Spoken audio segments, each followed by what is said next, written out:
עוד באליו, אתמול התמקדנו בזה.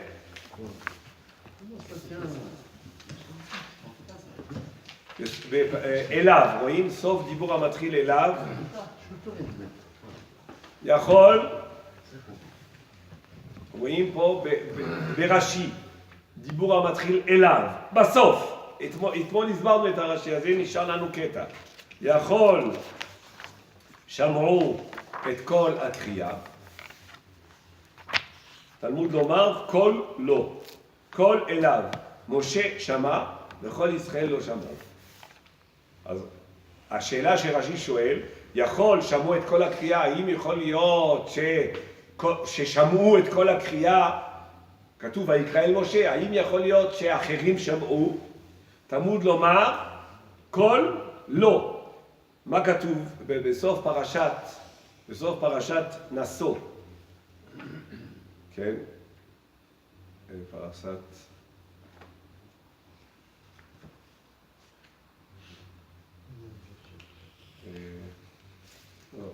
נשוא.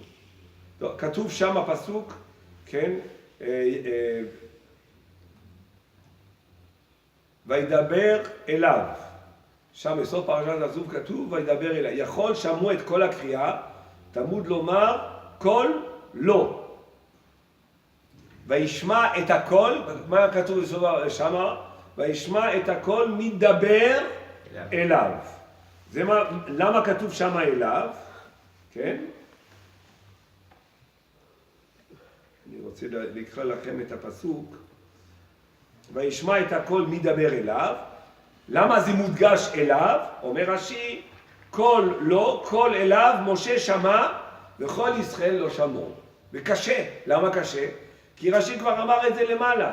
תסתכלו למעלה, מה רש"י אומר? ויקרא אל משה. ויקרא אל משה, הכל הולך ומגיע לאוזניו וכל ישראל לא שומעים. אז אנחנו יודעים את זה כבר מויקרא אל משה. ויקרא אל משה כבר מבינים שזה למשה, ורק משה שומע את הכל. ורש"י אומר, לא, זה שכתוב אליו, זה בא לומר שהכל בא אליו ואחרים לא שמעו. אבל כבר אמרת את זה. כאילו, ויקרא אל משה לומדים שרק משה שומע ואחרים לא שומעים. אגב, וידבר השם אליו, מה זה אליו? רש"י אומר, יכול שמעו את כל הקריאה, יכול להיות שכולם שמעו את כל הקריאה? תלמוד לומר, כל לא. מה זה? כל אליו, רק אליו. משה שמע וכל ישראל לא שמעו. כבר אמרת את זה. מה, יש שני מיעוטים ויקרא אל משה ועוד פעם אליו? הפעם זה כל לא, כי זה שמעו משהו אחר. אבל אתה כבר יודע שרק הוא שומע ואחרים לא שומעים, אני לא צריך שתי דרשות בשביל להגיד את זה. כן, אז המילה כל שפה... חיפשתי קצת במפרשים, זה לא מובן מה... המפרשים אומרים שרש"י מדבר כאן על הכל. יש דיבור ויש קול, זה לא אותו דבר. אתה יכול, מה זה לשמוע דיבור? דיבור לשמוע זה לשמוע את חיתוך המילים. אני אומר מילים, שומעים את חיתוך המילים, שומעים את התיבות שאני מדבר. ויש לשמוע את הכל. האם קורה למשל שאני שומע קול בלי לשמוע מה הוא אומר? יש דבר כזה? לשמוע קול בלי לשמוע מה אומרים? ודאי. אז רש"י בא לומר לך שהתורה רוצה שתדע שלא רק שהם לא שמעו מה השם אומר ורק משה שומע, שזה דבר, זה נראה נס, אבל זה לא נס כי זה נבואה. זאת אומרת, הקול של השם היה מגיע רק למשה, לא רק מה השם אומר אחרים לא שומעים, אלא גם הקול מגיע למשה ואחרים לא שומעים שום קול. d'accord? Les paroles et les voix, c'est pas la même chose. Je peux entendre une voix sans entendre les paroles qui sont dites, non? Sans l'intégrer, mais l'entendre, on l'entend. Non, on n'entend pas les noms. Des fois, on entend le bruit de la parole sans entendre la parole. On entend des chuchotements sans entendre distinguer. Je parle pas de chuchotement. Non, mais ça c'est pas oui. quand on entend la colle et on entend pas בכלל. le mot. C'est l'exemple, non? וזה מה שרש"י רוצה להגיד כאן. לא רש"י, זה חז"ל, בתורת כהנים, כן? זה בספרה. רש"י מביא את זה, רוצים להגיד לך, משה רבנו, שהשם הקדוש ברוך הוא מדבר איתו. זה לא שהקדוש ברוך הוא מדבר איתו ואנשים לא מבינים מה השם אומר למשה, או לא מבחינים במילים שהשם אומר למשה, אלא היה כאן נס, או משהו רוחני, זה כל כך רוחני, שרק משה שומע בכלל, ואחרים לא שומעים כלום. לא שומעים, לא רק שהשם לא שומעים מה אומר, אלא בכלל, או לא שומעים שהשם מדבר. מה אתה אומר, אברהם? Il y a une onde qui doit être, elle est perçue ou intégrée, c'est différent. C'est comme écouter et entendre. Oui, oui. Mais c'est entendu. C'est entendu. Mais qu'est-ce qui est entendu? Un bruit. Ouais, mais le problème, Le bruit de la parole. Très souvent, j'entends des gens parler sans entendre ce qu'ils disent.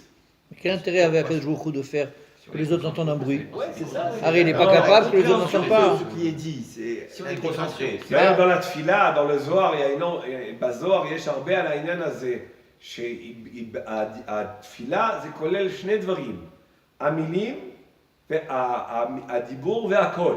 הדיבור זה כנגד שם עדנות, והקול זה שם הוויה, זה שם הוויה. כן, אנחנו אומרים שמתפללים זה שילוב, כי הקול בעצם זה כמו שאנחנו אומרים, אתם יודעים, יש ראש השנה ויום הכיפורים.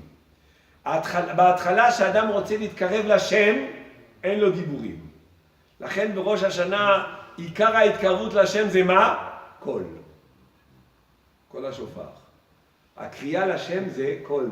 כי ההתחלה של ההתקרבות לשם לאדם, של ההתקרבות האדם אל השם, זה על ידי קול. עדיין אני לא יכול לדבר, אני לא יודע לדבר. מתי אני יודע לדבר? ביום כיפור.